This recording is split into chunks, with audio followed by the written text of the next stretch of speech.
Great thanks always to my consort in crime, in divine crime, Sandy Graham. We are purposely a teaching couple. That was more common throughout the ancient days of Bharat, of India. It was more often the case that teachers were a male and female couple who did it as a lifestyle, somewhat akin to what we now think of as school teachers, but perhaps school teachers where they're in a small town and both the husband and the wife are deeply involved. Or sometimes you saw it in ministerial work in Christianity, the minister and his wife. And that's where the saying came from. I think that the Presbyterian minister's wife is his housekeeper and the Catholic priest's housekeeper is his wife. No. What? Didn't hear that one? Okay. Hard to say.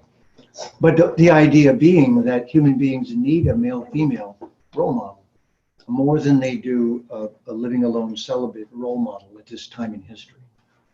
Both are necessary. One is going it alone because when you leave your body, you go it alone. The other one is learning how to live on this planet with all of the opposites and differences that we're surrounded by, and to do so graciously, and to do so in a way that creates a beautiful future for each new generation. So both of the kinds of teachers are useful. But I wanted you to also know how essential everything that I do and Sandy does as a team work together to make this knowledge travel around the world right now. And so thank you for being here. It's wonderful to see you all. Many new faces as well, which is always exciting. The knowledge of, and I'm going to call India by the name Bharat, because India is a pet name that was given by the Brits when they colonized it, but that's not the correct name of the culture. The correct name is Bharat. Would you say it? Bharat. B-H-A-R-A-T. And Bharat was an ancient king many, many, many thousands of years ago. So first of all, Bharat has a history, has a concept of its own history that goes back hundreds of thousands of years. At the very least, it goes back 5,000 years provably. And the proof of this is in a book called the Mahabharata, which has 200 or so astronomical references to what was going on in the sky when the story was told. And that was approximately 5,600 years ago. Those numbers are uncomfortable for the Abrahamic religions because they told the world that the whole planet began 400 years before that. So there's been a little awkwardness between those traditions because one doesn't have a long history. It has a 5,000-year history. And the older cultures, like Bharat, have been trying to get their knowledge across, but they were colonized by the short history religions. Now, that has nothing in a way to do with the religion, but it has everything to do with understanding what happened in history to keep us from knowing about the culture that's called India, but is properly called Bharat. And I have dedicated the last 50 years of my life both to learning and practicing the knowledge that's been handed down in that culture. And it is that which I'm going to share with you this evening. So coming in from the outside, as I did when I go to India, people look at me and think, so I'll start to chant Sanskrit. I go, Yasyam Samudra Bhutasindarabo, Yasyam Bandam Prishta. And if you were Hindu right now, you'd be going, oh my God, Nick Nolte swallowed a Hindu. What is going on here? Because I'm all in, because I'm in with the Sanskrit, I'm in with the knowledge, but temperamentally, I'm not a joiner. I agree with Groucho Marx, who said I wouldn't join any club that would have me.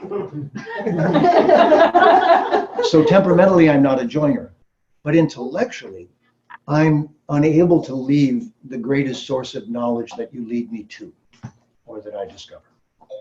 So I simply will say to you from the get-go that the greatest body of knowledge, the most intelligent culture with the most perfect language on our planet is beyond dispute, and it is Bharat.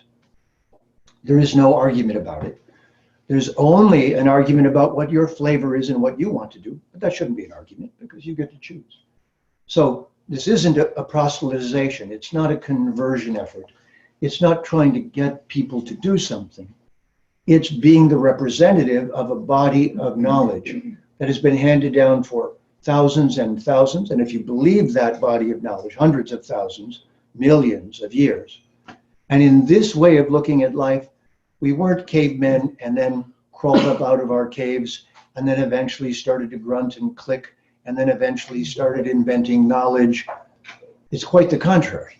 According to this perspective, when a planet is ready, intelligent beings are sent to the planet who add the human DNA into the rest of the DNA mix, and humans come forth. Then they educate those humans, give them a body of knowledge and a perfect language so the body of knowledge doesn't drift away and get lost. That language is called Sanskrit, Samskritam. It means the language that was perfected. It's an artificial language, like a programming language, because it's designed not just to be spoken every day, but to carry ideas through time without any loss. So it's the closest language to mathematics. It has 4,000 grammatical rules. And one of my Sanskrit professors knew all 4,000. So you'd say something in Sanskrit and he'd say, rule 3,221, and give you the rule. And what it means, and how to use it, and how to apply it. So the other thing you should know is that usually throughout its history, this knowledge had 6 sciences that carried it forward in history. One was grammar, one was etymology, the origin of words, the real meaning. One was phonetics, or how to pronounce the language. One was poetry, which was necessary before we had printing presses, so you could remember things. You'd put them in meter and put them in poetry. And then Jyotish, or astrology, because astrology is the backbone of what we call reincarnation of samsara. Because in this viewpoint, we do not die and just exist once. We're not use once, throw away. We're immortal beings who cannot die, and we're visiting the realm of temporary reality. So that definition means we now need to understand action and individuality over time. So the Vedic perspective is one of us being time travelers, going from body to body, or as I like to call us, intergalactic cross-dressers, because we change our gender regularly and we are not it. So to think so is to be totally confused, like thinking a black car can't go as fast as a red one. Yeah, that'll work for you. So same thing. We are not our gender. We are not our skin. We are not our culture. We are not our clothing. We are not the birth, growth, and aging and passing on of the body we're traveling in. We're an immortal being. We cannot die. We did not have a beginning. We came here voluntarily. We're not evil for doing so. All of this is the Vedic viewpoint. We are not evil for being here. We are adventuresome for being here. We chose to come here. We didn't rebel to get here. We don't have an intrinsic sinful nature. We simply don't know all the rules here, but that's natural because we're not from here. So we break the rules here by accident at first, sometimes on purpose. That's less gracious, but we always break them by accident because we're not from here. Raise your hand if you know all the laws of nature. My point. That does not make you evil. That doesn't mean you have bad intentions. You just don't know all the laws of nature, but then I don't either. So join the club of humans. So where we usually begin in the Vedic culture, as a teacher like myself, starts by honoring the teachers that I learned from, because it is a history, it is a continuity. So for those of you who don't know this mantra, if you'd like to try to repeat it, good enough. For those who do, I'll say it a short line at a time. Om Guru Brahma, Om Guru Brahma, Guru Vishnu, Guru Vishnu, Guru Devo, Guru Devo, Maheshwaraha, Maheshwaraha, Guru Sakshat, Guru Sakshat Para Brahma Para Brahma Tasmai Shri Tasmai Shri Gurave Namaha. Gurave Namaha. What we just said is that in a place where it's easy to be ignorant, I have a great deal of respect and gratitude for somebody who's taken the trouble to be full of knowledge and freely passes it on and passes it around generously to everyone.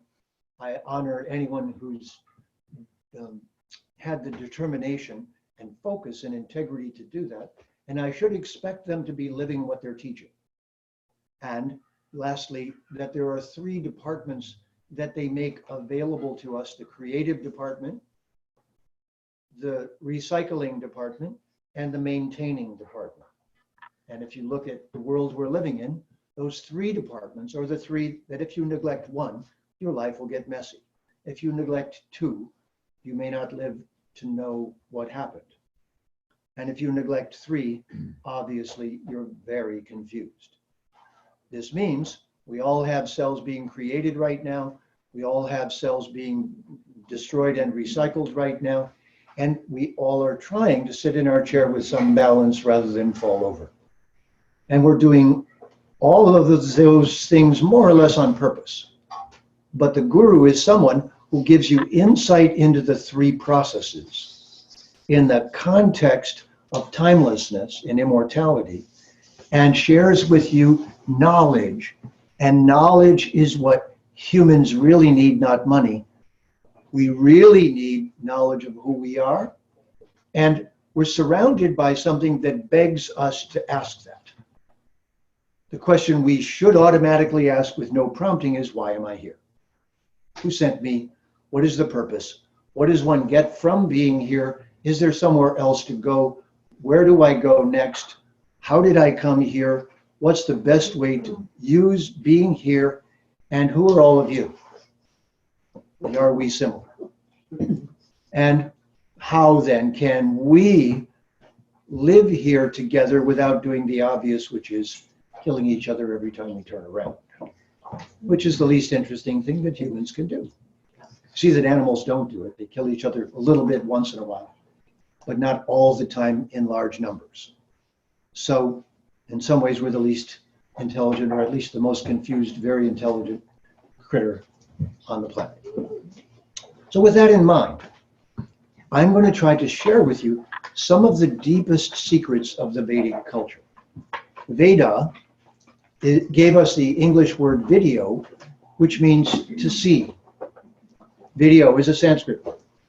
It's pronounced Veda, and Vidya. Vidya means knowledge, and Veda means to see. So, properly speaking, a teacher gives you knowledge, and if you know the words open up ideas to you and realities, and you then see them. That's why we say, I see. Or in more confused languages, I think I get your drift. But Sanskrit doesn't like drift. Sanskrit's very precise. So you'll have to pay attention a bit, because I have to insist that you learn new words, or else you'll only know what you used to know when you leave. If you don't get new words, you didn't learn anything. So don't skip on the words, write them down. Come back and learn them. Listen to the class again. Because there's a vocabulary for everything you might want to learn. We know this, all of us now, because technology has forced us all to have a whole new vocabulary that no one had 60 years ago. Nobody had to have that. When I went to university, IBM punch cards, the computer was over there and a few people programmed it, and funny looking little punch cards went in and programmed it and came back out. Now I can't eat, sleep, wake up, go to the toilet, or do anything without my cell phone watching over me. It's about time you're finished. Okay, sorry. So we live in a whole different world. And I want you to understand that originally the Sanskrit language was to program this device. So I sometimes like to say that yoga is simply based on wireless communication. Ladies and gentlemen, this is your cell phone. And it's filled with cells. And it is wirelessly connected to everything. But you may not have downloaded the app that allows you to make the uplink. And that uplink is called yoga. So please don't be confused about yoga. Yoga is not asana. It's not good abs. It's not twisting your body in interesting, complicated ways. Those are techniques for bringing the body into balance. But yoga is wireless connection to realities that exist, but you're not connected to right now. That can download information and energy that is beneficial. We call that getting a suntan. That's our wireless connection to the sun. But we're becoming a lunatic if you're out in the full moon. But we are wirelessly connected to all of this, and this is what yoga is trying to teach us. And we do not die. Therefore, if you want to reduce that to a simple term, we are the consciousness. We don't have a soul. We are one. And in Sanskrit, we're called Atma, A-T-M-A. The Sanskrit word that gave us the Latin word atome, which gave us the English word atomic. We are a little tiny particle of another kind of energy that is luminous, conscious, immortal, can't die, can't be destroyed, can't be divided. So I like to call it the indivisible, invisible, individual. You inside of what you're inside of, I inside of mine. We are invisible, undivisible, indivisible, and individual. And if you say to me, we're ultimately not individual, I say, who says that? If you say the individual, you need to go think about it more. Follow that? It's a quick one. If you say there's no individual and I say, who said that? And you say the individual, then who's confused? Not me. You said there's no individual and you said the individual you knows that. All right? So before you throw the baby out with the bathwater, just assume for now you are an individual until it's proven otherwise. Just because it's fashionable, don't throw it away. Don't go all one and just go, it's all fine, no, that's just a fog bank you're walking in. It's all one. If it was all one, you couldn't have found this house. Couldn't stick the key in your ignition. So all one doesn't mean all good. It means everything is connected, but that's not all one. That's everything is connected. Everything is connected is different. So see where language is important? So all one is when you want the conversation to end, you go, it's all one. We're done. Don't bother me anymore. It's too much thinking. Whereas I'm going to bother your thinking a great deal, that's my job. You've given me permission. It doesn't happen often, so I'm going to take advantage of it. Kindly, I hope. All right, so now with that as intro, here's the thing. What I'm getting you ready for is to hear something that our civilization does not know anything about, has no knowledge of whatsoever, has never thought it, written about it, assumed it. It is not present in Christianity. It is not present in Islam. It is not present in Judaism. It is not present in academia.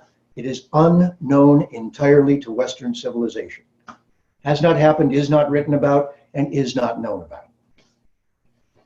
Now, whether it's happened is for you to decide. But just the ideas I'm about to share with you do not exist in our civilization. And for any of us who found this knowledge, that was the first big shocker. That there was a whole library of knowledge no one had told us about in our schooling. Nobody had told us about it, which means, ladies and gentlemen, they didn't want you to know about it. Which means it so contradicted the knowledge you were being taught that it scared the heck out of them or hell into them, because they thought it was scary, dangerous, and competition. And I don't mean to be disrespectful, but both Islam and Christianity are book-burning religions. And throughout their history, they have hated books and burned as many of them as they could. Because, very simple, it's not that they have no truth, it's they don't want any competition. That's all. They simply have not wanted any competition. They've got a book and they don't want another book. They don't care about any other books, and left to themselves, whenever they had a chance, they burned libraries. You must understand this to know that I am speaking to you about a culture which I call the people of a library. And the people of a book burned every library they got their hands on. The Jews less.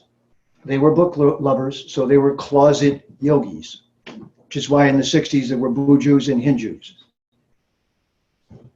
Not just in the 60s. And from then on, but even sooner, because the Jewish culture was a cross between one book, one prophet, but quite literate and loving knowledge. But the next two jumps, in general, there's always exceptions, but in general, historically, have been library burning religions. It's important to understand that and to know that that doesn't mean there's no truth, because truth's been being passed forward throughout history. So everything that's called a religion has truth in it. Everything that's called a culture has truth in it. And we shouldn't be disrespectful to cultures in some kind of global way because we think there's another one that's improved. We should be respectful to truth wherever we find it. Gold is gold. So if someone has gold, I say, I bow to your gold. Tell me about it. So with that mindset, I am not starting out adversarially. I'm starting out a little bluntly, but truthfully. And I can prove it to you if you want to read a bunch of books about it, because I have degrees in it and I've studied it and made it part of my life work to know these things. So what I want you to just get is that provisionally, until you learn otherwise, that this is the culture of a library, not a book. And it puts forward an idea that was never put forward in any of the books of the Abrahamic religions, nor of the civilizations that we call Western civilizations. They did not have such books that describe what I'm about to describe to you. And that event is called Avatar. I know the word was ruined by Hollywood a few years back. It prompted me to write a book about it, so I'm grateful. But this theft of ancient knowledge is what especially Christianity did over the last 1,000 years, because they believed that they could steal anything from anyone and use it in the service of their own mission. And without going into detail, that is what colonization was all about. The Pope simply gave Christians permission to own the planet in the name of Jesus. I personally think it was a very bad move, and that we're just not even recovered from it yet, but it did spread everything around, because some people went from Europe and said, we own whatever we find, and we get to enslave everyone and take whatever we want. And it belongs to us if we find it. And if you don't believe me, look it up. It's called the Doctrine of Discovery, under that name. And before Columbus, the Pope issued 2 papal bulls giving Portugal and Spain half the world each, and saying, you have my blessings and permission to take whatever you find, as long as you try to make people Christian, but if they don't, just enslave you. So that's the rough kind of quick summary. But one of those cultures that was colonized was the culture we call India, the one I call Bharat, and that they did originally. It was renamed when it was stolen, you could say. So what is the very essence of that culture? That's where we're going to start. That's the little intro. Where we're going to start is, what I want to share with you tonight cannot be shared unless you know the premise that it rests on. And because these premises don't exist in our civilization, I have to give you the premise before I tell you the idea. So the premise of the culture of Bharat is that everything that exists because of intelligence, divine intelligence and purpose. And that this material universe that we're living in is a construct that was designed purposefully by that divine intelligence. And that all of us are individual and have free will, so we get to choose to come from the realm where we were originated, which is called Brahman, B-R-A-H-M-A-N. Would you say it? Brahman. The Brahman realm, from the word Briha, which gives us the English brilliant, so is considered to be a realm that exists based on light, not darkness.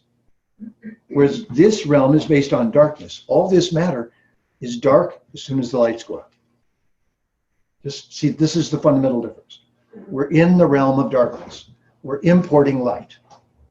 If you don't import light, there's nothing but dark here. Whereas that light, the theory is coming from a realm that is called Brahman. That brilliance is actually being piped in from a place that is only brilliant and doesn't have any darkness. If you think that's inconceivable, you're right. It's called achintya, which means you can't think it because we're used to thinking everything is dark and we import light. If the opposite were true, we don't know what to say. Not only that, in that realm called Brahman, everything is conscious. Whereas here, all of these little bits are unconscious. Can't have a conversation with them, can't have a real interaction. I'm alone in a room full of objects except for the rest of you. Speak up. Hello. Oh, you're there. Okay, good. Just checking. So we're not all objects, we're all consciousnesses trapped inside of objects. Got it? So that's the premise. We're just holding long enough to get the idea. I'm not asking you to accept this, I'm asking you to entertain it. And I hopefully am entertaining you so you can entertain it rather than think I'm trying to convert you. You will convert you if you like this idea enough. You will adopt it by meditating upon it. And in that way, you will see if you like the effect. So that's the way you do it. You wait for the effect of the idea. But first, you have to get the idea and realize that it's entirely different than any one you've ever been given. Okay? So the next step of this is that intelligence, which has many names, and I'm purposely not using the God word because that is not one of the names that is used in Sanskrit. So, and I don't want to overburden you with too much Sanskrit right now, or I'd be spouting a bunch of Sanskrit names for that. But let us just say, let's give it one name and use that one tonight, because it'll be useful. Bhagavan. Bhagavan. So Van means one who possesses. And Bhaga means anything that's attractive. Okay? So anything that is sort of generally agreed upon to be attractive and useful has a certain amount of bhaga, a certain amount of charisma, and therefore people universally want it. There's an innate desire for it. It's true, in some ways, beauty's conditional, so it's in the eye of the beholder. But the rest of it is pretty much unanimously attractive. You know, the moon, the stars, the sun, everybody's looking at them. Everybody's going, wow, look at that. Everybody's out looking at sunset. It's not like, oh, I don't care for sunset. Yeah. Try another planet then. You know. So Bhaga is all that has this internal charisma of being attractive. And that includes the food that you like, that includes everything in your life that attracts you and then you enjoy it. That's Bhaga. And Van means one who possesses. So Bhagavan is simply a name for the ultimate being as the possessor of all of that attractiveness that we are all so seeking. The only difference is there's a place or a spot or a being, however you want to think about it, where all of that attractiveness resides. And that spot has a technical term in Sanskrit. It's called a black hole, similar. It's called a Krishna. Krishna means that which attracts everything.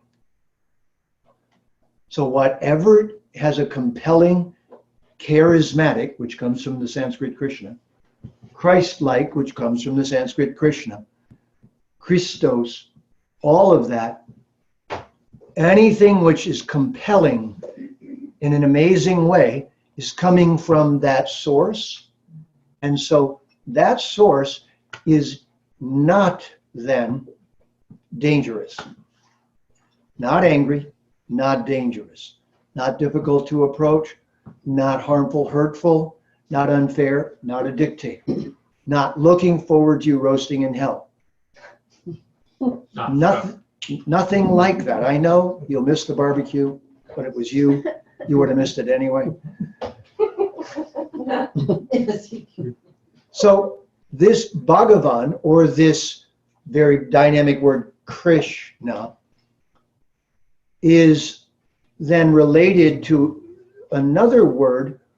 So if Krishna is like a black hole, which means it pulls everything toward it. Think of it that way. Pulls everything in toward it. So it's like this, so attractive that nothing can resist, okay? Then, and that, we'll call that masculine for a moment so we can talk about it. The opposite word to that then is Radha, and Radha gives us the English word radiant. So if a luminous object or body is radiating light and energy, then that radiance is a Radha. And if there's a place where everything is so attractive and beautiful that everything's being pulled toward it, that's a Krish. That's a Krishna. That's a attractive dark hole. The other one, a radiant, luminous reality. In a certain way, those two are considered to be a way to talk about that source of everything that we are in the midst of right now. This is the non-scary theology, if you will. It's a theology, but it's not at all scary, because the purpose of it is so that you can participate. So just think that the goal of this entire conversation, there's no threatening in this conversation. It's this. It's an invitation to participate, and it's a language to make you a better participant, if you wish. If you don't. Okay. So according to the Vedic library, this construct that we're living in, because you might have noticed creation and destruction are two opposite sides of it. Destruction, recycling, and creativity. So those have a name. The destruction department is called Shiva Durga, male and female. And the creative department is called Brahma Saraswati.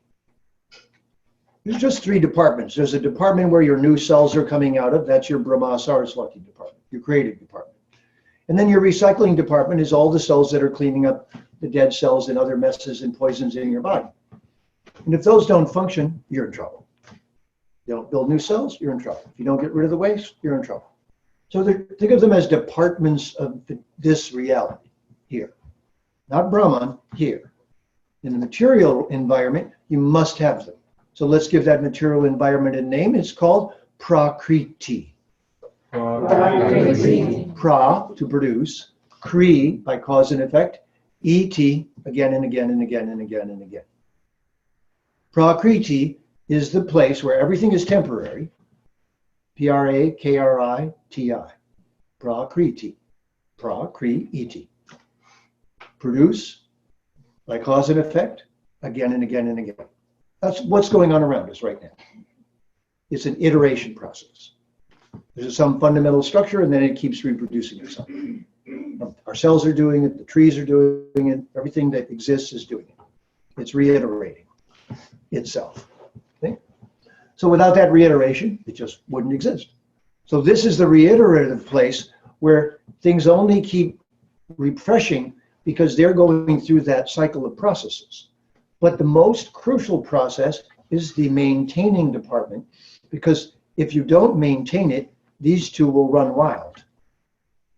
So that's what this originally meant. It didn't mean to pray. It meant balance. It meant balance is the divine secret spot. If you go to balance, you're at the right balance between the antagonistic or opposite processes, and you're going to sustain yourself best there. That's why yoga does pose, counterpose, trying to bring you to that balance point. So the point of all the asana in breathing in yoga is just to get you in the balance point and to teach you how to stay there voluntarily, purposely, not get pulled off by events. You'll notice that events pull us off. So if I lose too many cells and I lose 10 pounds right now, it'd be pretty dramatic, and I get pulled off my chair this way. If I grew 20 pounds in the next 10 minutes, it'd be very disturbing and disruptive. It would be hard to keep talking and grow 20 pounds right now quickly, because the creative side would overwhelm. But if I was really clever and skillful, and they were both pulling away at me, and I could stay here with more force than there, that's called yoga. If I can do that, I can hold the center point, and if I can do that, I could stay in touch with, now this is the secret, I could stay in touch with where that center point came from and leads to. So this means if you create a universe, just like if you were a mayor and you create a town, it's one thing to create it, but if you don't maintain it, it'll be gone quickly. And the hard part isn't the creation, as it turns out. It's all the little things you have to do to maintain it. Right? You with me? So this means the intelligence that's behind creating existence, Bhagavan, then needs to do something to maintain that. But the problem with us is we have free will. So we can violate the laws of nature. But if you violate the laws of nature too much, right where you are right now, you'll just fall off your chair. Right now, you're all doing pretty well. I see you're all hanging in there. See? But it would just take a little inadvertence and you'd just fall off. So a planet does the same thing. So planets, either by human action, we're kind of seeing that right now, aren't we? We're talking about it as climate change and a whole bunch of things we might have put out of whack. We have no idea quite yet what the consequence will be, where the shoreline will be in 50 years. Obviously, it changed quite a bit before. Maybe that's a repeating cycle. We're about to do rinse and spin. Who knows? But ideally, if we could jump in right now and do something, it would be what? It would be restore the balance. And it's an out of balance condition that would possibly cause what I just was pointing to. So think of that as always true here. In the material world, balance is always the secret. And the easiest thing to do is to go out of control in either one of the other two directions. You can over-create or over-destroy. Over-recycle. You recycle everything, suddenly there's nothing left. Create and create and create, and suddenly it's 50 feet tall, but it's misshapen and out of balance and not useful. No balance. Balance is the secret. So balance is called Vishnu Lakshmi. When you want to call balance by its first name, the male is Vishnu, the female is Lakshmi. Male and female means the substance and its energy. Sun, sunshine. The sun is called Surya, where the English word Sur comes from. Surya. The sunshine that comes from the sun is called Savitri. None of us has actually met the sun. We've only met his wife. She's his emissary. His Shakti, his energy comes to us. But if we went to the sun, probably wouldn't like it. Probably wouldn't even notice. Talk about a diet. So, what if this balance principle personified comes down on earth and teaches for 100 years? Doesn't come quickly and gets crucified, doesn't come and writes a book real quick because an angel's dictating it to him, doesn't see a burning bush and gets a few rules of conduct. Comes down for 100 years. Lives that long speaking Sanskrit with people who speak Sanskrit, who diligently record what is said, who make massive records of it, including, as I said earlier, books with 200 to 300 astronomical pieces of information about what was happening 5,000 years ago in the sky that you can track with a computer right now and backdate to and go, oh my gosh, that poetry is actually pointing to 5,600 years ago. Who knew? And nobody did till the last 20 or so years because science is catching up with the ability to prove stuff like this. But Bharat, India has been saying this forever, that our culture is very, very, very, very old. In fact, older than you can imagine. But at the very least, We had a divine visit 5,600 years ago. And this is where we begin our story. According to the Veda and its culture, 5,600 years ago, an avatar of the ultimate supreme reality appeared on earth in the country we now call India, aka Bharat, and took the name Krishna, or was given the name Krishna. That being is and was described himself as the source of everything. The most famous book in which that is summarized is called the Bhagavad Gita. The Bhagavad Gita is 700 verses in the 100,000 verses of the story of what was happening 5,000 years ago and earlier. So, again, let me be clear. There are two epic stories that are poems. One is 100,000 verses, one is 24,000.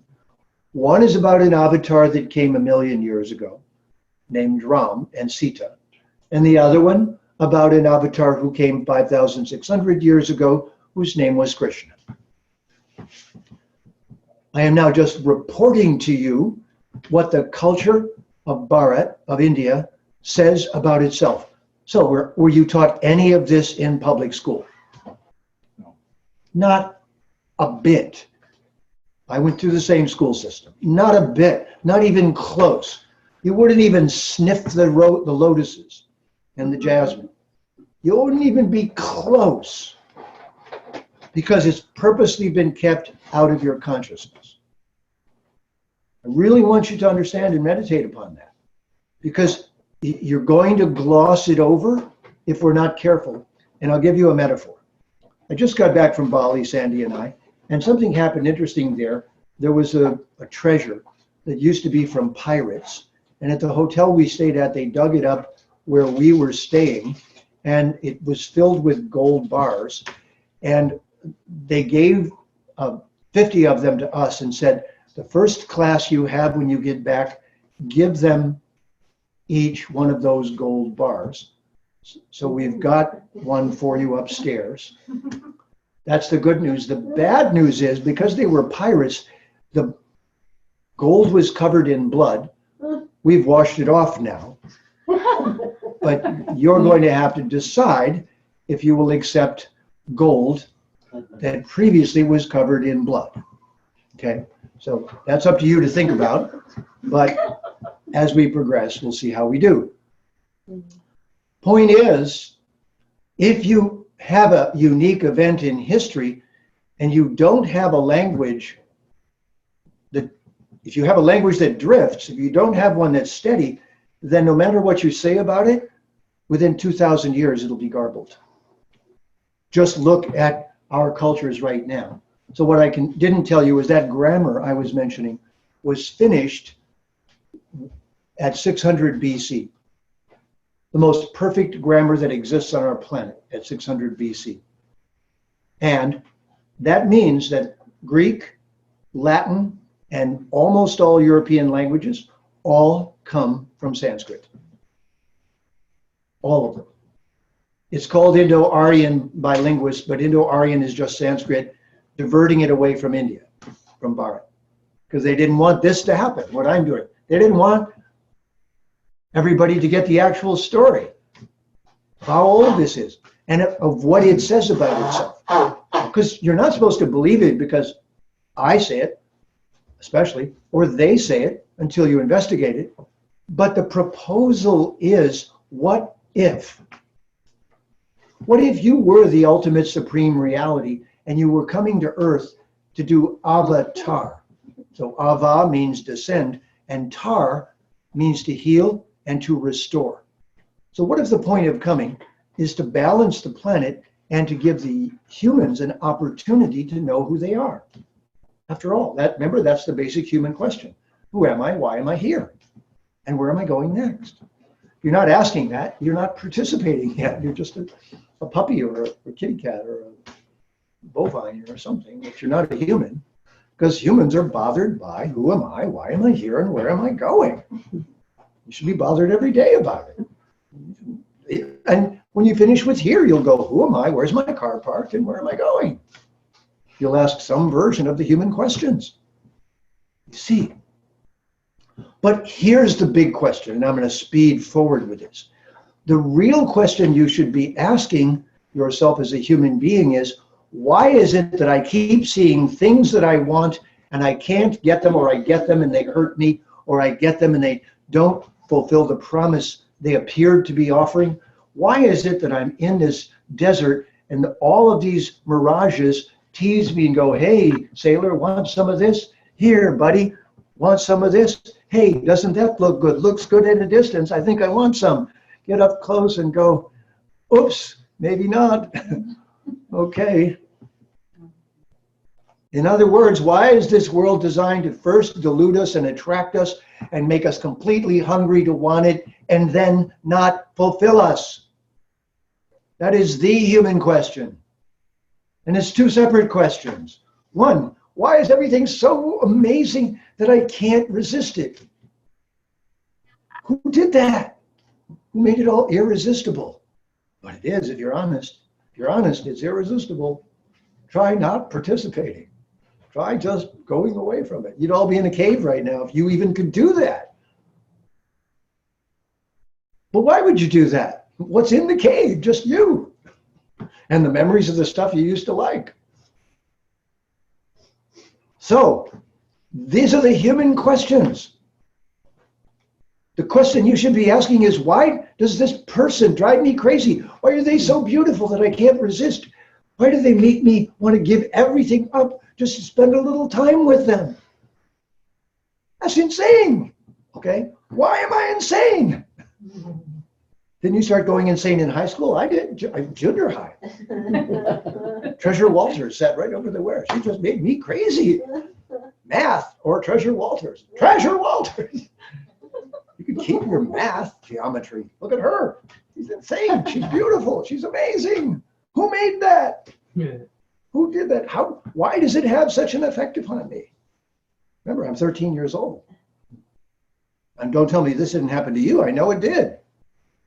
Because we've been being pulled around by divine beauty all of our life. So you should be asking, why is that keep happening? Why do I keep getting pulled around by divine beauty?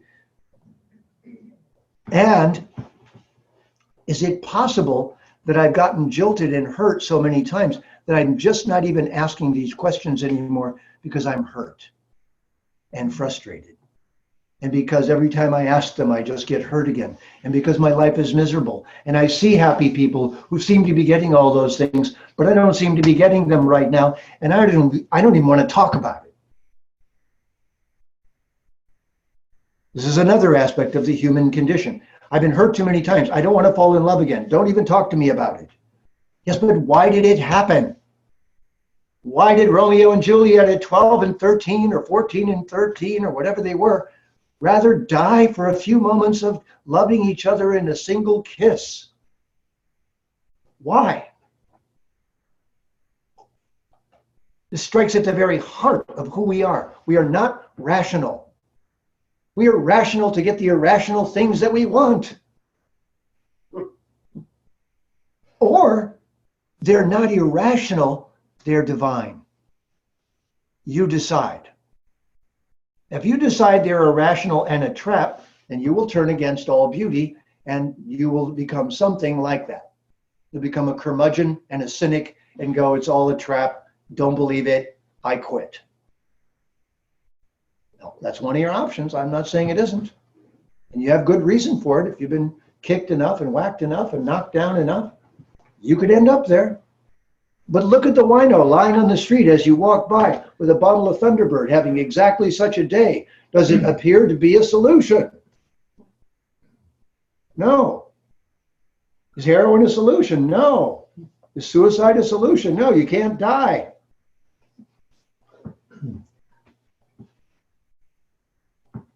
So until you get where this is taking you, you aren't even paying attention. You're so busy working, you haven't asked the question of who you are.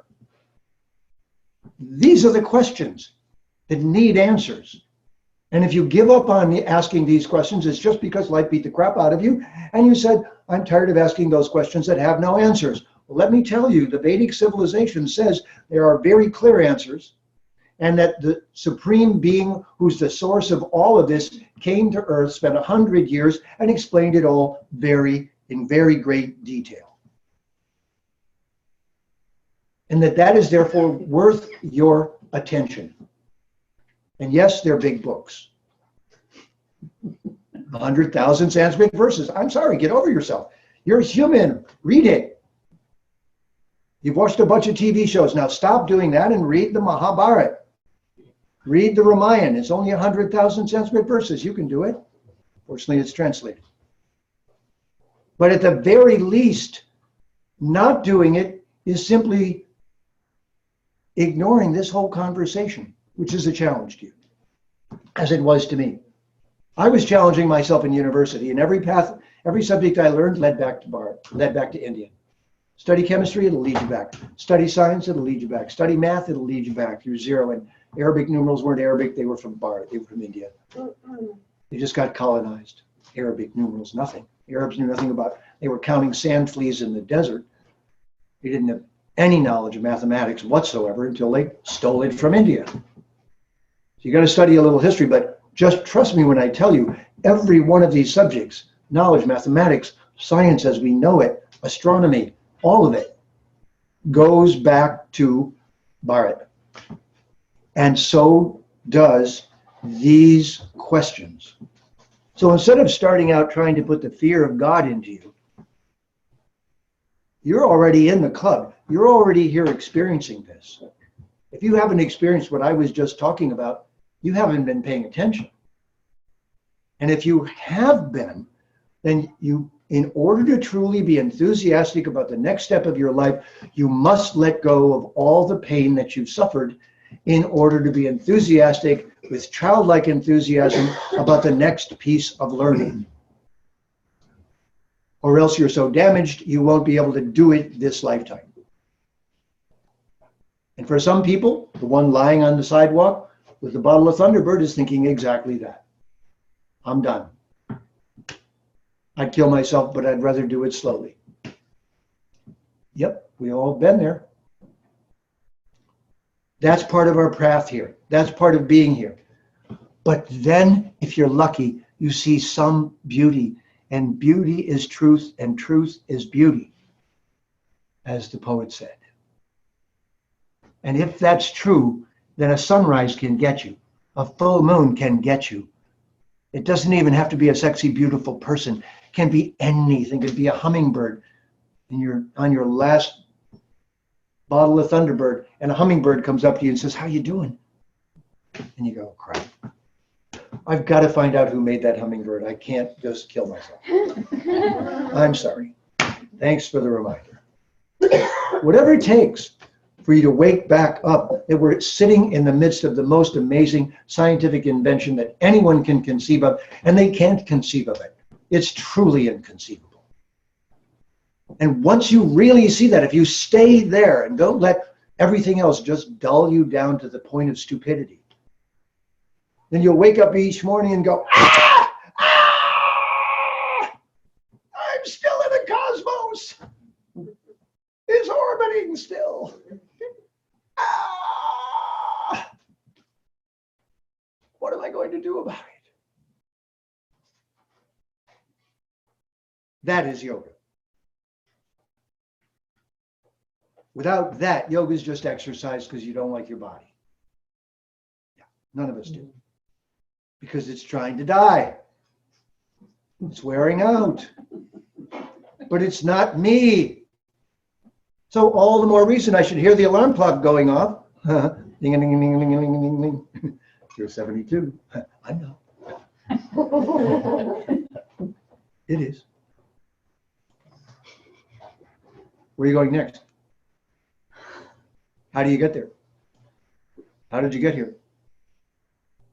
Any ideas? I was bad. I'm in trouble. I better join a club. Or you better learn to think, and you better learn to deal with the real issues, and you better take this personally, because it is personal, and that's why the source of everything comes in person.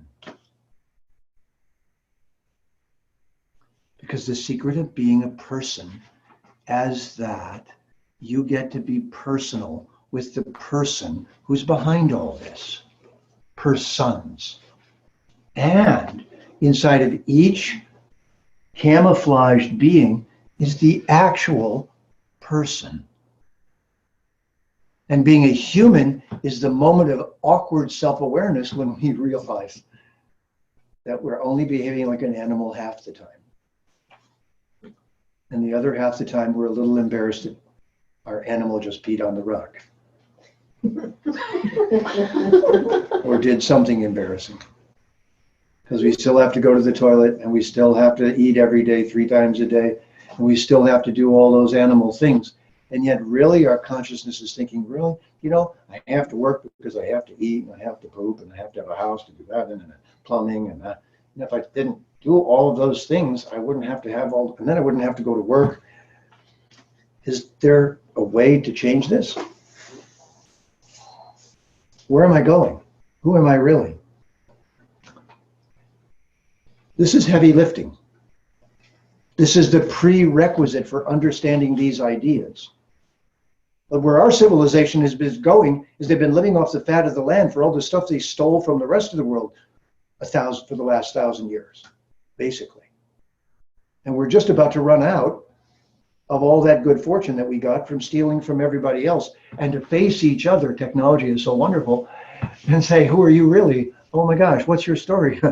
I mean, I don't really want to know, but I've got to do something. Or I do really want to know, and please tell me your story. So that's all we are right now, and I'm the guy with the wrong skin who didn't like the Santa Claus story. I didn't like Disney. I disagreed. I said, I want to hear a better story. I want to hear a better story than who we are about the mean old son of a bitch called God and his very nice son called Jesus. I don't understand. He wants to roast everybody, and Jesus, as it turns out, wasn't very clear about what he said. It wasn't written down for 100 years. Nobody was really paying attention, and they were all illiterate. So tell me there's something literal in Christianity. You haven't studied it if you think so. But something truthful, I already did that one, of course. Because people pass down truths, and it's like bits of gold. But where is the final ideas? And now you're ready for those ideas. So what if when Bhagavan comes to earth, he comes to engage in a personal relationship with all the people where he's come down? And what if through those interactions, the ultimate truth is revealed? This is called a Leela. Would you say it? Leela. Leela means a play. The Avatar has a 100-year pre-planned, pre-scripted movie play that is going to be acted out, and every aspect of it was written and designed to teach the truth. And meant to be recorded by scholars who could write it down right then, the exact words, exactly what happened, the names of his parents, where he went to school, who his teacher was, who his guru was, who this was, what that was, who his girlfriend was, who his first wife was, who his third wife was, what was the name of the dynasty he was in, what was the name of the locale, all of it. And yes, it might be a made-up story, but so might everything. But what if it's not? What if it is as the culture suggests? The only way to find out is to read it first. And listen to it and see what it's saying, because embedded in it is a discussion about all the things that I've just been raising and hundreds more. In these records of the Avatar coming and being here and speaking is every bit of truth-seeking that any human being could ever try to do is covered, is discussed. Every question, every answer, every possible thing you could ask. And so I'm going to speed us ahead because our subject tonight is a very, very, very advanced topic. And that's why I put you on this crash course. I hope you're doing all right. I know some are sweating and some are fanning themselves. Ah! Ah! I don't blame you. Even I do it. Because it's breathtaking. What if the absolute ultimate purpose of all of this was, number one, for us to be able to have the freedom to go on this adventure? So just imagine that. Imagine that every lifetime that we've had so far, every one we will have until we're done, is just changing diving suits. And you're a deep sea ocean explorer. And you're here studying this and learning about it and yourself. And what if the context of that is that you grow up and become a more and more interesting person? Nothing more than that. Just as education is supposed to do. The whole point of going to college, aside from getting debt, is to become a more interesting person. You should come out able to talk about everything and many different cultures and so many different subjects. You should come out with a hunger for learning and a hunger for people's stories and knowledge. You should meet people in another country and say, tell me your stories. Tell me about your culture. How do you do things? Your inquisitiveness and your hunger for people and knowledge should be voracious. It should fire you up to the point that wherever you go, you're immediately diving in and asking, what's your best truth? Tell me the best thing you know. I might not be here long. Give me something wonderful about your culture. What do you like? So if that's the case, if that's the hunger that's been dulled because it wasn't emphasized, then what I'm saying to you is the Vedic teaching starts by refreshing you with mantra chanting and a lifestyle that brings back that hunger so that you can withstand the tension of being that hungry and still not being satisfied. Do you understand? You can't be in love if you can't be dissatisfied. To be in love, the more intense your love gets, the more your dissatisfaction is something you have to put up with. Can't get no satisfaction. Thanks. Mick taught us. That was the counter Beatles mantra. Beatles was my sweet Lord's, Mick's was can't get no. I'm proving it. Chant the damn mantra. I've proved it. You can't get no satisfaction. Good. But I try and I try and I try. But in that trying is also a truth. It's that it's so beautiful you can't resist trying. It's too beautiful. And that's the truth that gets lost in the disappointment that I didn't get what I wanted. Yeah, but did you get the message? It's so beautiful, you did it again. Got a flat forehead and a bloody nose. You ran at it one more time because it's so damn beautiful. Because it's so irresistible. It's called Krishna. That's Krishna. That's the Supreme Being. That reality which is so beautiful that if you saw it, you'd throw everything down and run screaming toward it. Like a crazy fan at a Beatles concert in the 60s.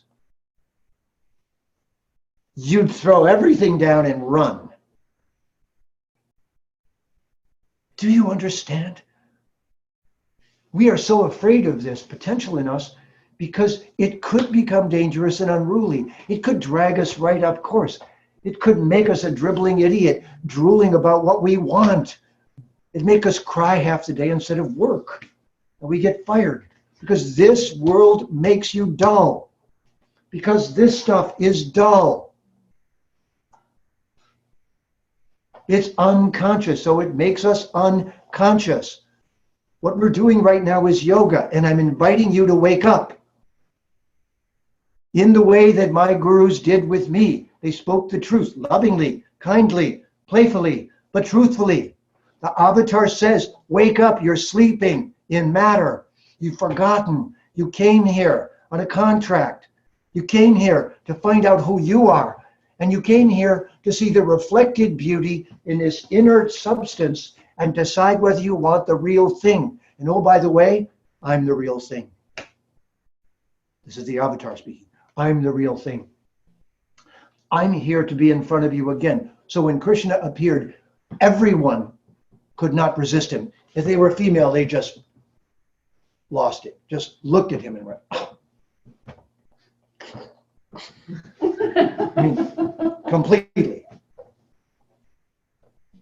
And this was exactly the plan, because showing force is useless.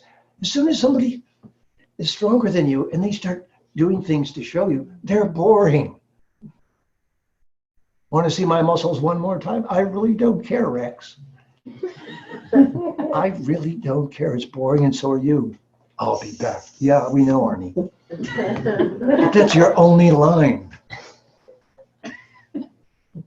So an almighty punishing deity is worse than Arnie. He's in charge. And if that's the case, I'm smarter. I'm a better artist. I'm a better poet than an awful dictator. So, do you believe in beauty or not? You have to decide. And if you do, then pursue it. And if you do, then don't accept a rubber ducky instead of the divine. Don't accept a stuffing-filled teddy bear made out of matter. Accept the real thing, the source of all beauty, the source of all love, the source of all joy, the source of all. And if the beauty isn't the best of it to you, I don't understand how you can get dressed in the morning. How do you know what ugly is from trying to look nice? And if you do, then how could you not have a scale of beauty from 1 to unlimited? And why would you not want to go to the unlimited? Unless someone had prejudiced you against it. So this is the message of the avatar. It's really very simple. I'm keeping it from getting overly complex and complicated for you.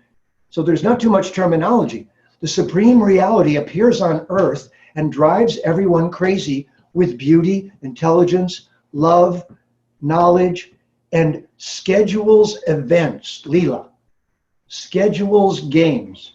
All the players don't know, but they're playing a role, designed by the avatar so that everyone learns truth and love. And then somebody records it so it's remembered, because if it's not remembered, it didn't help. And this happens periodically because the planet is unconscious, so it tends to forget. And so avatars come back, not to just give you 10 rules and say, I'm out of here. Those 10 rules may be useful, but that's not the point. The point is not rules. The point is beauty. You'll follow the rules for the beauty. Like there's a whole bunch of rules about walking across the room with something and not breaking it. I don't have to tell you the 10,000 rules of walking across the room if you're smart enough to not want to break it. You'll follow all those rules, those laws of nature. So the laws of nature are not the point of the avatar coming. But it is useful to keep the planet habitable for the next generation. So one of the 2 reasons the avatar appears is to do that. And that's what we could do right now. We could get very determined to talk in such a way that in a loving way, we convince everyone to sustain the planet for the next generation of people. Yeah. We could do that. It's within all of our power, and it's an easy and in one sense thing to do. You just have to be cheerful and on topic and look for every opportunity and say it with a loving, respectful tone of voice and say, now, let's make sure we restore the planet. Let me, some kind of grandmother, we don't want to destroy it, now do we? My grandmother used to say to me, if you don't have something nice to say, don't say anything. Huh? You don't have something to do that you got something to do that destroys the planet, maybe you shouldn't do it. Yeah. So that's the avatar talking. That's not ecology. That's what the avatar comes and says. So what happens then? We have too many soldiers at a certain point in history. They all have weapons. They all want to have a big war. They're all making it dangerous for everybody. They're not respecting everyone. They're not seeing that everyone is the Atma. They make them the skin. Then we can be against them. They make them a different culture. We can be against them then. Instead of understanding them, we hate them. And then again, being hateful is one of the choices. So this is called asura. Would you say it? Asura. And those who are harmonizing with nature are called deva. Deva. Yeah. So you can choose, would you like to be a deva? Deva means in the light. Would you like to work in the light, or would you like to be in the darkness and plunge everyone in darkness and to cause chaos and destruction? Your call. Which team would you like to be on?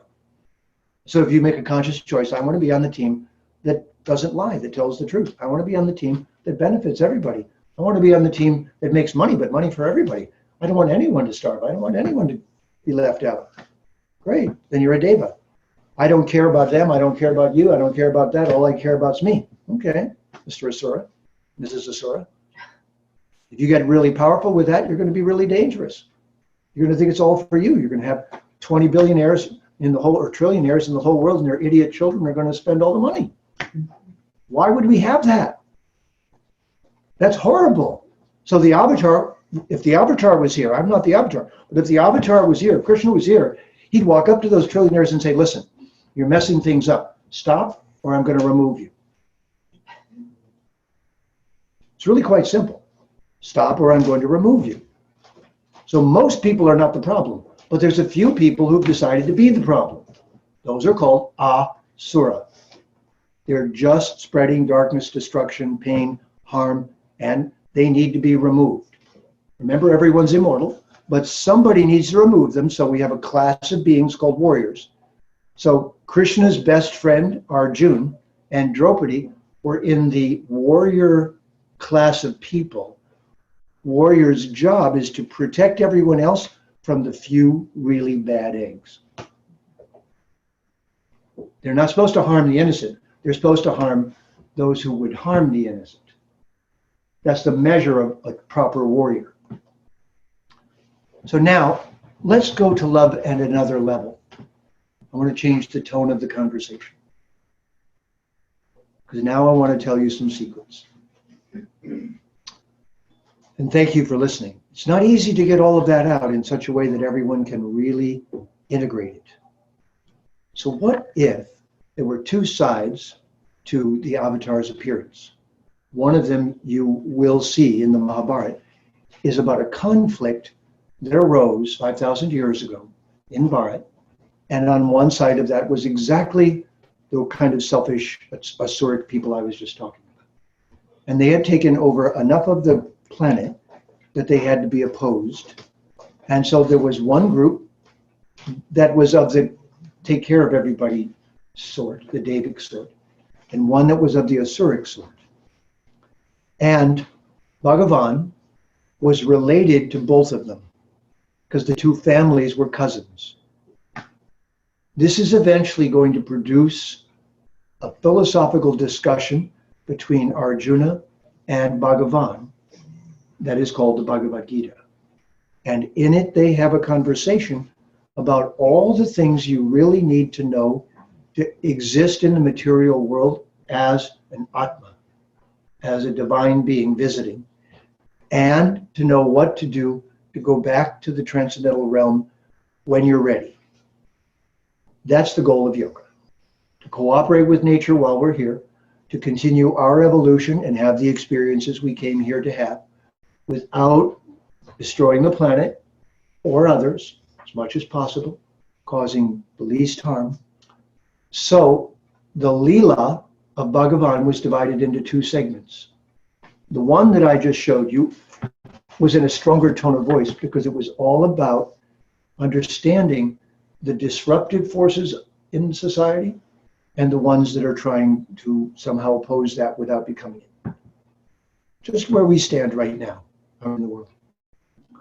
But there's another part that has to be spoken of in a different tone of voice. And I'm shifting to that voice now. Because Krishna had two sides to his Leela. One was the political Leela that I was just talking about. So they actually describe that as political Krishna. He was here as Vishnu, as the maintainer of the planet, and he was talking strategies of how to bring the planet back to balance. Just as if we did that right now, went to the UN and went to different places and did whatever had to be done to bring everything back to balance. So the avatar appears to do that, on the one hand. Now, the other side of that appearance occurs in having intimate, one-on-one or one-to-many personal relationships with human beings, so that the Leela, or what takes place, teaches love. Love in all of its forms. So, one form of love, which we see all the time, is the love of humans with animals. Think of that as a kind of neutral love, because you can't treat each other as equals, but you can really feel the affection flowing back and forth. It's just that you're not equals, so you can't quite show it fully. So the term for that love is neutrality, or in Sanskrit, shanti. Would you say it? Shanti. So if you love a dog or a cat or a cow, there's quite an intense flow of affection that flows back and forth between you. But the species barrier is so great that you can't quite cross it. And as a result, you can't get to this stage of real intimacy in the way you can with another human. So imagine then that in our development of our relationship, now what I'm going to point to is with Bhagavan. So here's the thing that the avatar is here to do. It's here to remind us and inspire us that the reason we've been here practicing to be a person is we are a person as the Atma. In other words, being a person is as close to our true nature as you can get within matter. It's just that this doll is made of clay. But with this doll, we're practicing love. And it's designed so you can do a pretty good job of it.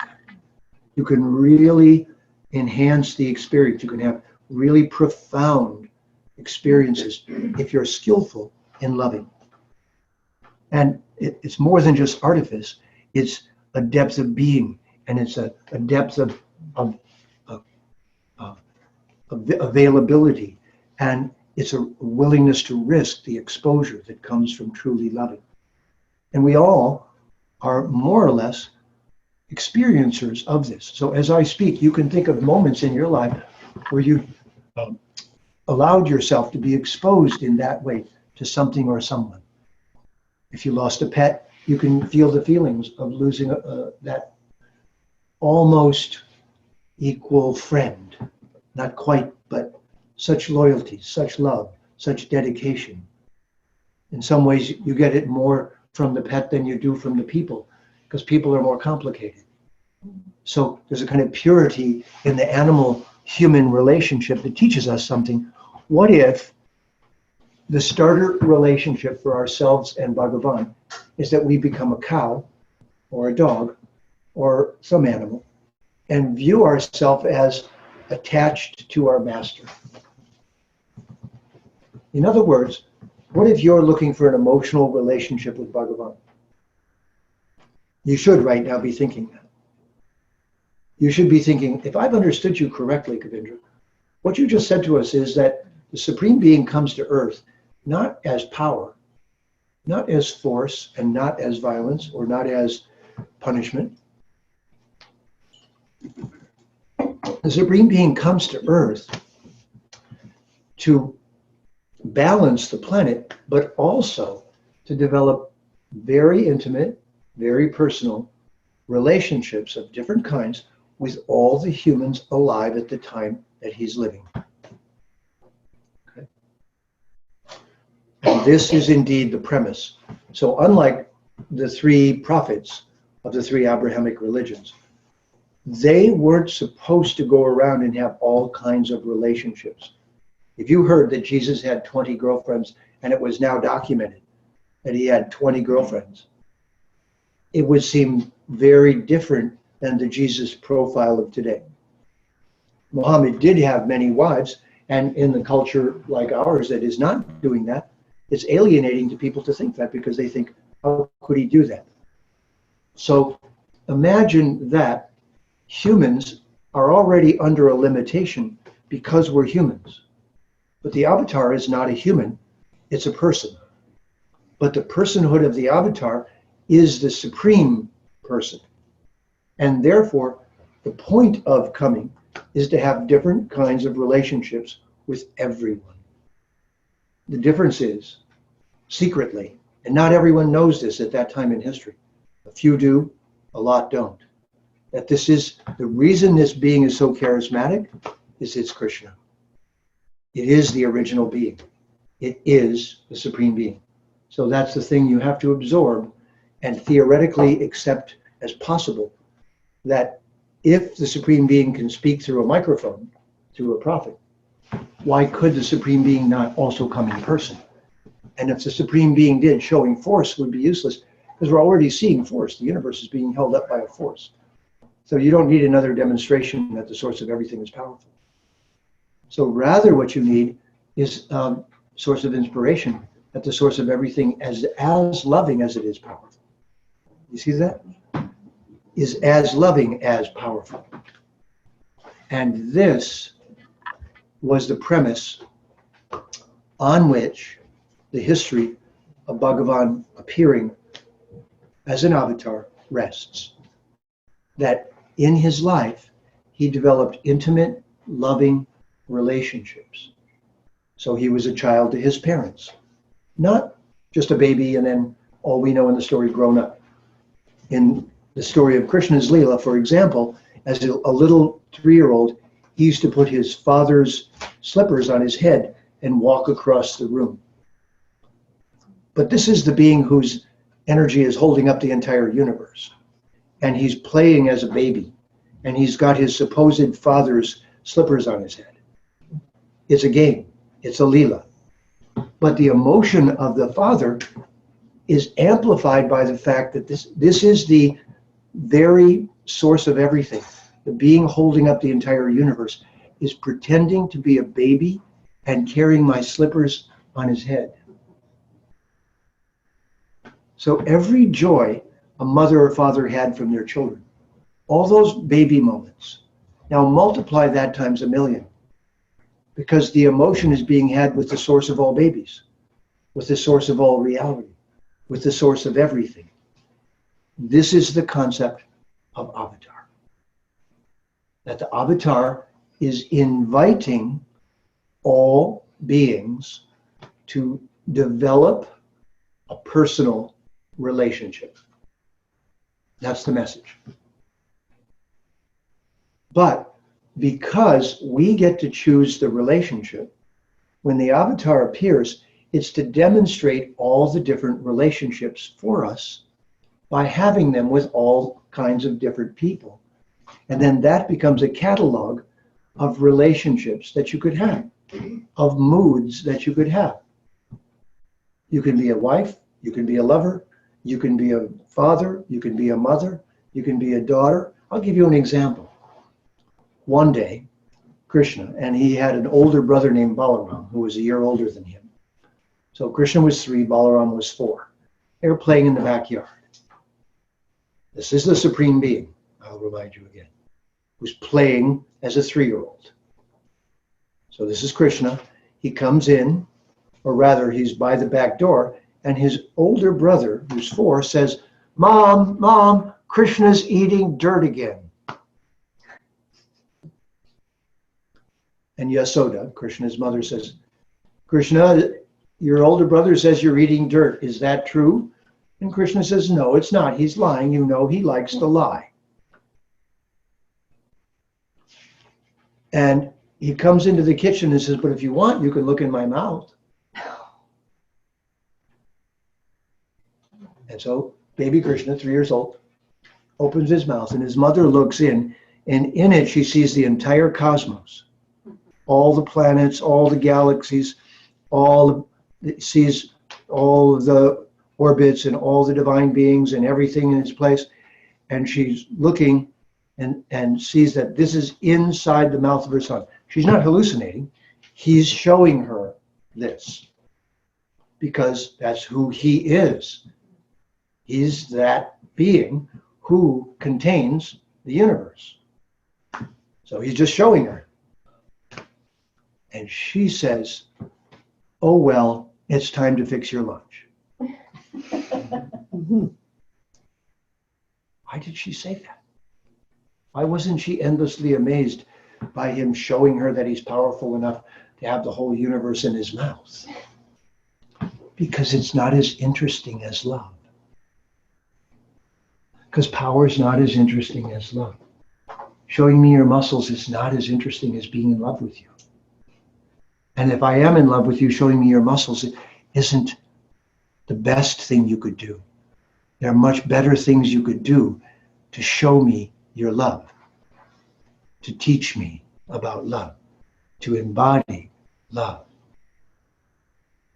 So the other side of the avatar appearing has been completely displaced in cultures that haven't understood it. It is that the Supreme Being comes to earth not to be supreme, meaning all-powerful, but comes to earth to be the ultimate lover in every kind of possible relationship you can imagine, to show and demonstrate that love in every situation. Now, how many people have heard of the Kama Sutra? Almost everyone? Good. You're well read. Isn't it interesting that that book came from India? The British thought so. And the British didn't think very highly of it because it looked to them like a sex manual. In fact, it looked to them like somebody learning how to be really good at sex. God forbid. Yeah. Somebody forbid, yeah. Or everybody forbade in that culture. So the British thought that was really despicable, a manual to teach you how to be better at something that they weren't allowed to talk about. Talk about sex education. And not only that, in the Kama Sutra, there's a section where 64 arts are given. And those 64 arts include the entirety of what we now call the humanities. All the human skills, starting with poetry, and then music, and then dance, then painting, and then dance, and then cooking, and makeup, and decorating, and anything that beautifies, enhances, improves, makes more wonderful, is considered one of the 64 arts. And it's in this supposed sex manual. But in fact, what that manual was designed to do was to teach us how to experience the most refined pleasures, which are the reason we came here in the first place. We came to the material world to experience it. We didn't come here because we're bad. We didn't come here because we sinned. And there's a way to enjoy one another in a sublime and beautiful and refined and non-injuring and non-despicable and non-harming way that can be learned. But it's a learned skill, just as playing the flute or violin or any other instrument is a learned skill. But we're all here capable of learning these skills. If we'd had a different education, each one of us in the room here could be a master of one of the arts. And each one of you may be in your own way of an art that the rest of us don't know about. So that means if we had a party, each of you could co-contribute your particular art, and the combined party would be spectacular because each one of you would be able to induce a state of pleasure through the refinement that you could bring to bear upon matter. That's called the Kama Sutra. And because this body is an amazing instrument, it's possible with the right person, under the right circumstances, with the right knowledge, with the right skill set, that you could actually make love in the most exquisite possible way that anyone could imagine, just as you can easily imagine if you watch ballet and see people doing ballet, that they would be amazing to dance with. And if they could be amazing to dance with, they could be amazing to make love with. Imagine that two dancers make love for 8 hours and it's intertwined with some opera that I didn't say. But it certainly could be that we take this possibility that we know is there in each other, but we extract it and bring it up to its most sublime level. So interestingly enough, this is what the avatar did. The avatar didn't say that human experience is despicable. The avatar said, if you learn to refine this experience and bring it up to the highest level, you'll approximate what we do where you come from. It's very important. So what if this world attracts us because it's like where we came from, except it's temporary? What if all of this is familiar to us? That's why we don't want to die. That's why we don't want to get old. You know the saying, youth is wasted upon the young. You realize that from about 60 on. Oy, if I only knew, if they only knew. So if all of this incredible irony that can ruin this experience was understood correctly, could it be that you now understand that very carefully you're here to have experience, and that if you had the right skill sets, you could refine that experience so no one gets hurt, it doesn't destroy the planet, it doesn't cause destruction, it isn't despicable, it doesn't cause all those terrible consequences that could come from trying to do the same thing in ignorance. But the same thing in ignorance is bound to cause all kinds of problems. After all, just go start eating plants without finding out what kind it is. Eventually, it'll be not so nice. So therefore, if you knew all the plants and exactly how to eat them and what does what, wouldn't that be better? You wouldn't take peyote by accident and think you were crazy. You'd take it on purpose and know what to do with that experience. And you wouldn't become an addict, and you wouldn't become a horrible person because of it. You'd go, oh, I see, we have that capability. Oh, how interesting. Oh, look, we have that capability. Oh, look, we can go 3 days without water with that plant. So same thing, what about with each other? What if society is us figuring out how to extract beauty together without becoming despicable, without harming each other, and without inconveniencing each other? So what if the source of all of that wisdom is the Supreme Being? And what if the Supreme Being is the ultimate beautiful player who knows all of that? The ultimate lover, the ultimate friend, the ultimate master, the ultimate servant, the ultimate child, the ultimate everything. So what if we just didn't get taken to this first? We got taken to power first. So we thought it was a power differential. What if it's a love class? This is what I want you to think about. And I'm only trying to get you to think that because this is what the avatar said. The avatar said, you know, I am here to sort out these unbalanced warriors, and I'm going to do that over there. And they didn't have a war, by the way. They went out on a field out in the country, and they put all the soldiers on a field away from the civilians. They fought, and no civilians were injured. If there's a Vedic way to have war, that's it. Don't have horrible weapons. Just have a bunch of soldiers fighting, and whoever wins is in office for 4 years. So this is how we should be conducting elections. If you want to be in office, then go out in the field and get your weapons and fight, or get your proxies and fight, and somebody wins. And it's more like a football game. And somebody wins the football game, and you're the president for 4 years, and we see how you do. That's much more civilized than going around the world arranging to kill civilians and justifying it and lying about it.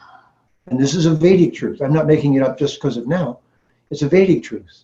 And if you're going to have a war, get the soldiers out on the field and let them fight with each other and get it out of their system. Don't hurt all the innocents. And look, folks, we're here to have experience, so find ways to do that that don't cause harm and that are artistic and beautiful. So this, as it turns out, is the teachings of the avatar. The ultimate, then, of those teachings is when, here's what happened. So when Krishna was, if you want to teach this, imagine if you want to teach sexual intimacy to humans, what is the best age at which to do so? Just think about it for a second. Would it be in your 80s? Not so likely. Would it even be in your 30s? Well, the problem with that is you could become almost a sort of predator. It could lose its innocence. So interestingly enough, the way the avatar did this was Krishna lived in the country In the story of his avatar, his mean uncle is trying to kill him. So he's in hiding for the first 11 years of his life. So this is Bhagavan again. This is the avatar of the ultimate supreme being. But what he does is he takes birth in a rural environment, and he lives there from 0 to 11. And while he's there, he teaches unmarried sexual intimacy with all the village girls in that environment. And the village girls represent all of us, because the female, it's well known, has much more capacity for love. But also, it's inappropriate to approach the female for love in a way that is overpowering to her. She's always the chooser. So the esoteric secret of the avatar, having us appear as the females and appearing as the male, is that the avatar is waiting for us to invite a relationship instead of imposing upon us. Did you hear what I just said? It's very subtle. If we are female, then the supreme being, I mean all of us, the supreme being will not force his self upon us, but invite us to a relationship. You see? And this would be the etiquette. If you were having a relationship in human bodies, the man always should invite the female, and she's always the decider. This is a metaphor for the soul, for the Atma, to be the decider on the kind of relationship we would like to have, the kind of intimacy we want to have with the source of everything. In other words, to say this differently, what I'm inviting you to through this class is what the avatar invited everyone to when he appeared, when they appeared. And it is for you to realize that you may choose the kind of intimacy that you would like to practice in your personal relationship with the Supreme Being. And that is the actual final purpose of yoga. But to do that final purpose of yoga, you have to know that you're in charge of the relationship. And that your relationship with the Supreme Being has nothing to do with the kind of physical body that you're in right now. That's just a circumstance. Here it's like buying a car. You're a male, you're a female, you're a male, you're a female, you're a male, you're a female. But for the purposes of this discussion, our Atma is female. Meaning, we define the relationship with the Supreme Being, because the Supreme Being is supreme. So if we don't have choice, then we have no power, then it's rape. It's just forced upon us. The problem with the Abrahamic religions is that they were rapists, meaning they were forcing the supreme upon people. And many times they forced themselves upon cultures in just the same way. Not all of them, not the better, but the worst did, because this mood of force was there. So with Krishna, it's not. There is no sensibility and no occasion in the Vedic civilization in which forced sexuality between humans is appropriate. The female is protected until she's able to choose, and chooses from then on. This is part of the culture of the feminine divine. But that's not what we're talking about. That's among humans. What we're talking about is why Bhagavan came to Earth as an avatar. And partly it was to balance the planet, but mostly it was to let us know that we are the one who chooses the intimate relationship between ourselves and the Supreme Being. But if you don't know that, you won't choose. If you do know that, then you would choose. Now, how would you choose? Now, remember that piece of gold I was talking about? Well, here it is. See, if you think the gold came from the pirates and is covered with blood, still, then you won't want it. Nor should you.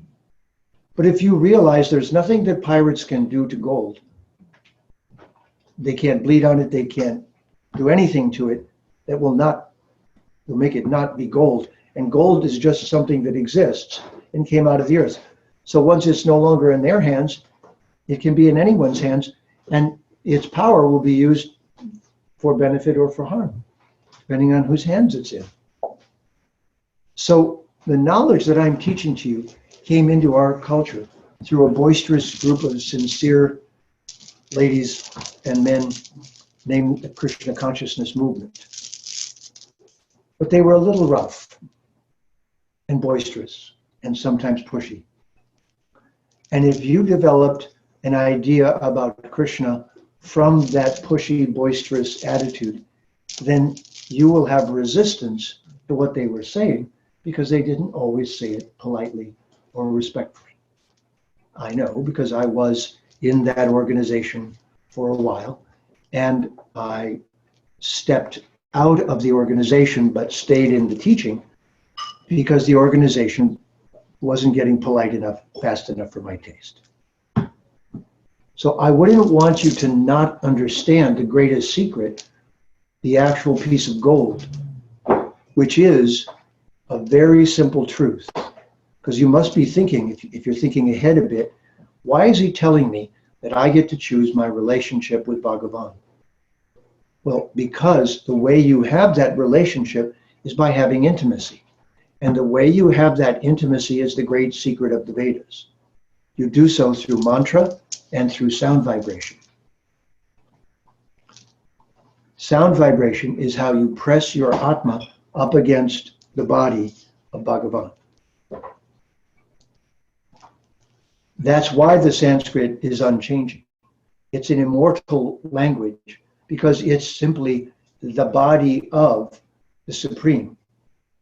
And the mantras that emanate from Bhagavan to make himself directly available to us are as simple as this. You put your hand up. As soon as we do this, we're now absorbing each other's energy. We're now touching. And just by touching, there's a biological flow and all kinds of reactions that are just taking place. Whether we think them or not, they're taking place. Because as soon as you're in touch, you're in touch. So how do you be in touch with, thank you, that being that appears to not be? And the answer is the name of the Supreme and the Supreme are the same. That's the whole thing. That's the gold. The name of the Supreme and the Supreme are not different. If I didn't tell you this, then when you go home, you couldn't use what I've just taught you. Because I just said to you that Krishna would like you to specify the kind of intimate, loving relationship that you're going to have with him. And he would like you to make the first overture so that you're not forced against your will to a kind of loving relationship that you don't want. So all you have to do is have a way of reaching and have the desire to reach, and then say how you want to be loved. That's all. And so the mantra is Hare, Hare, which means Radha, or the feminine divine of which I spoke, and then Krishna. Krishna, So Hare Krishna, Hare Krishna, Hare Krishna, Hare Krishna, Krishna Krishna, Krishna Krishna, Hare Hare, Hare Hare, Hare Rama. Hare Rama, The word Rama means, it's the root of the word romance. It means the romance that we're hungry for, the beauty and love that we're truly hungering for, and the accessibility of that in that relationship of intimacy. And it's obliquely a reference to the previous avatar, Ram and Sita, who also demonstrated this. So the mantra goes, Hare Krishna, Krishna Krishna, Hare Hare. Hare Rama, Rama Rama, Hare Hare. I'll say it and you say it, please. Hare Krishna, Hare Krishna, Hare Krishna, Hare Krishna, Krishna Krishna, Krishna Krishna, Hare Hare. Hare Hare, Hare Rama, Hare Rama, Hare Rama, Hare Rama, Rama Rama, Rama Rama, Hare Hare. Hare Hare. So The first thing that's amazing is that the avatar appeared just at the beginning of an age called Kali Yuga, where it was known that it was going to get difficult on the planet.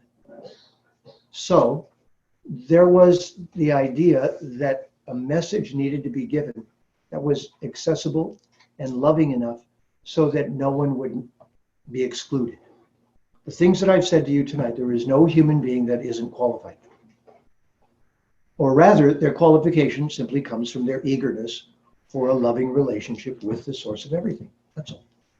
But once they understand it and overcome their fear and realize that they're an immortal being and realize that they can have that back whenever they want, and that all they have to do is say the names of the ultimate being, and that creates a reciprocity, a direct touch.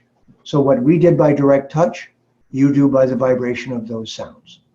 As soon as you do, Hare Krishna, Krishna Krishna, Hare Hare, Hare Rama, Rama Rama, Hare Hare, you're right pressed up against Bhagavan. And Bhagavan's looking at you and saying, okay, what kind of relationship would you like? What's your flavor? You want to be my friend? Do you want to be my lover? Do you want to be my beloved? Do you want to be my girlfriend? Do you want to be my parent? Do you want to be my master? Do you want me to be the child? Do you want to be the child? Do you want to be the animal? Do you just want to snuggle up to me and love me and shanti? Your call, your choice. This class has just been a way of giving you back a choice that you might not have known you had because it wasn't presented in our culture.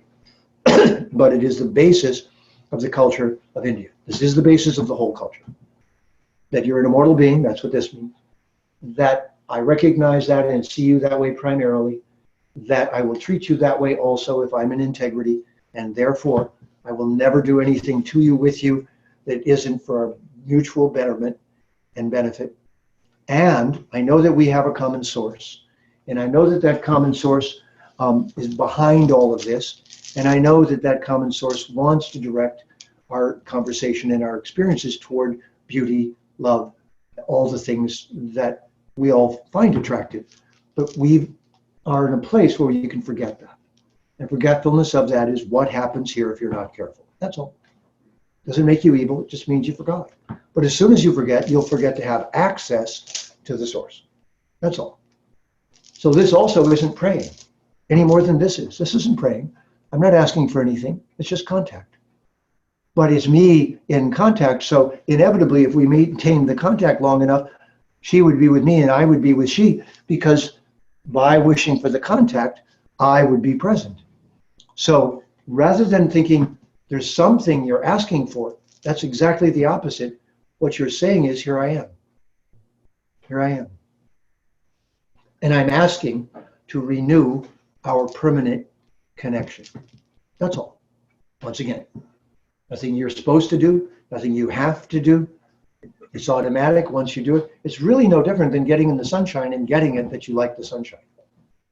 And then doing your best to get in the sunshine appropriately in a way that feeds you.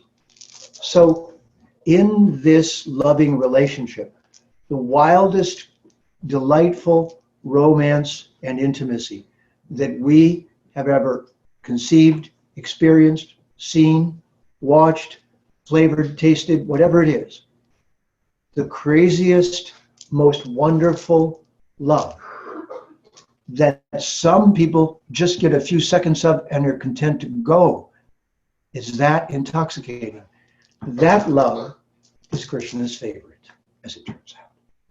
So up until 11 years old, he demonstrated that love with young girls in this place, Vrindavan.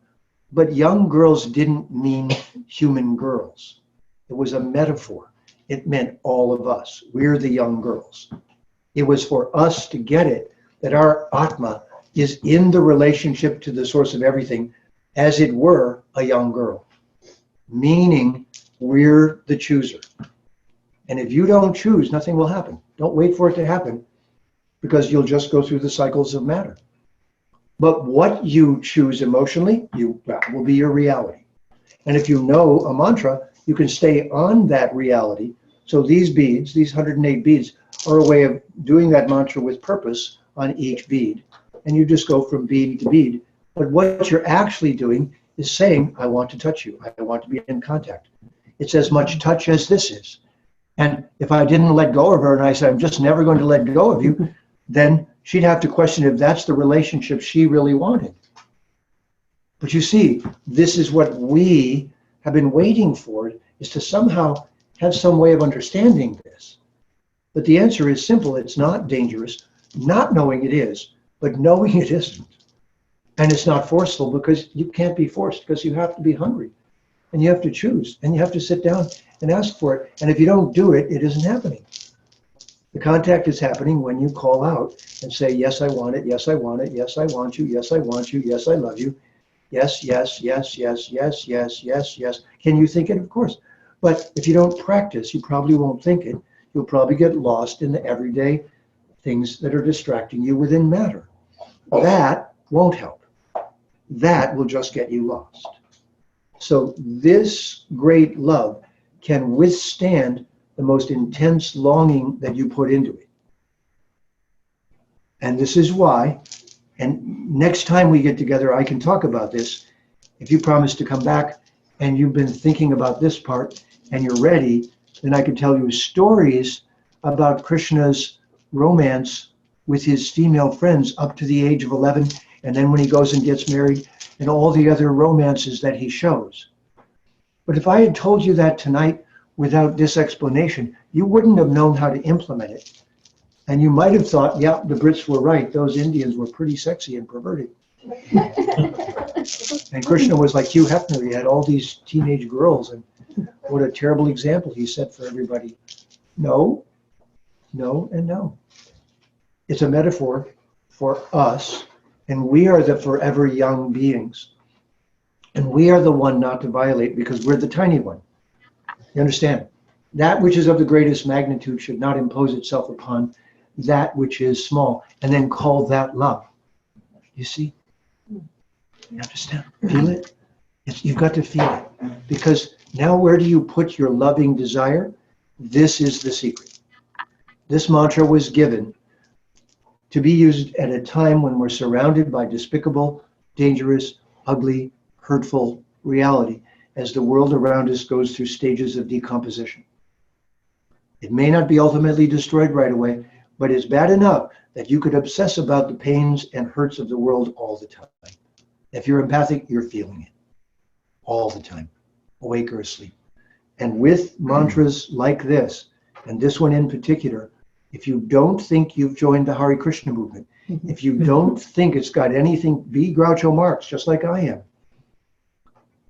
But understand, this is a tangible reality that has been embraced and practiced for 5,600 years in the smartest culture in the world, that has produced all the greatest knowledge with this brilliant saying language.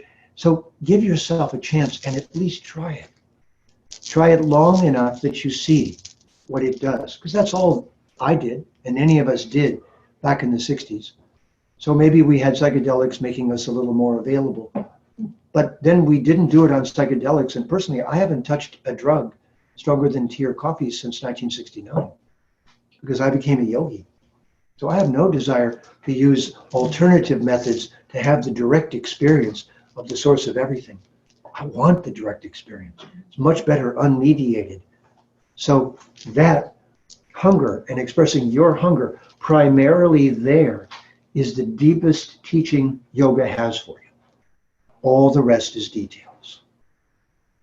And if you can really understand this, you can use the strongest part of you, which is your heart, and turn it in the direction of the divine. And the best part of all the world's religions asked you to do something similar to this, without as much detail. So you'll find that at their core, before they were corrupted, they had similar ideas. But this hasn't been corrupted. This hasn't lost that depth. So may we do this one time together? Hare Krishna. Hare Krishna, Krishna Krishna, Hare Hare, Hare Rama, Hare Rama, Rama Rama, Hare Hare. Or we could do it this way. I'll say it first and then we'll do it together.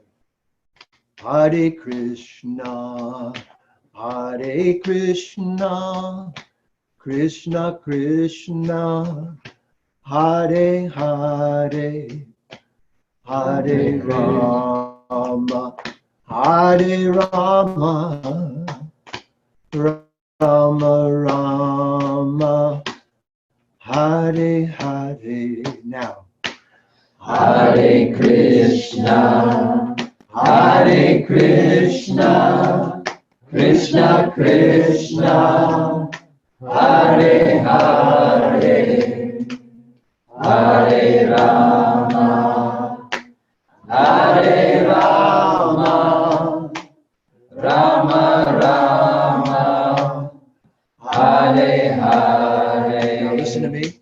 Hare Krishna, Hare Krishna, Krishna Krishna, Hare Hare, Hare Rama, Hare Rama, Rama Rama, Hare Hare, Hare Krishna, Hare Krishna, with feeling.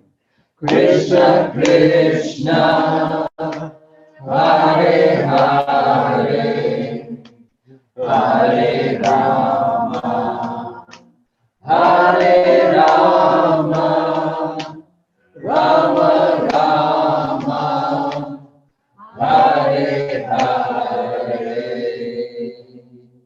Whatever way you love to love, whatever object pulls that love out of your heart and brings tears to your eyes and joy to your being, that's the natural kind of love for you at this point. There's nothing wrong with your tasting that love with human beings. That's what you're here for. It's a tasting party. So you believe it's real. So you know it's tangible. So you know you want it. And you know you don't want age to take it away, or death to take it away, or life to take it away, or money to take it away, or anything to take it away. Once you really understand that, you know how to love. Once you really know you want love, that's when you turn in the direction of Bhagavan and say, I got it, thank you. I got it. And I am not going to let it go. Whatever anyone else does, I am not going to let it go. You just see me 50 years later, and I haven't let it go for a minute for 50 years. And I have no intention of letting it go. But I now see it so clearly that I see all of you in that same love. And therefore, that's my primary relationship with you. There's nothing more precious I have than this gold that I just gave to you. And whether pirates owned it, or robbers owned it, or royals owned it, or whoever owned it, it's for everyone. It's just gold. And no one can corrupt it because it's gold. And this is just truth. And it's gold. And you could teach it 1,000,000 years from now under a different set of names, and it would be the same truth and the same love and the same experience. And it would reach your heart the same way. And your heart has to be strong enough to reach back. And you do have to do this alone eventually. So take advantage of the right humans so that they can help you in this. But the wrong ones will lead you away from this. So be careful. If you get to distracted humans, they'll distract you. And if you get to focused humans who are really learning to love, then love is what will come out of it. And then you can have this love and help them perfect their love. And then they'll finally have a gold that no one can take away. Thank you all very much for listening. May this truth serve you and love you, and may you love it. May you serve all with this truth, and may you achieve all that you truly wish for that is best and most noble in the context of this love, with this love in your heart and with this truth on your lips. Thank you very much. Good job.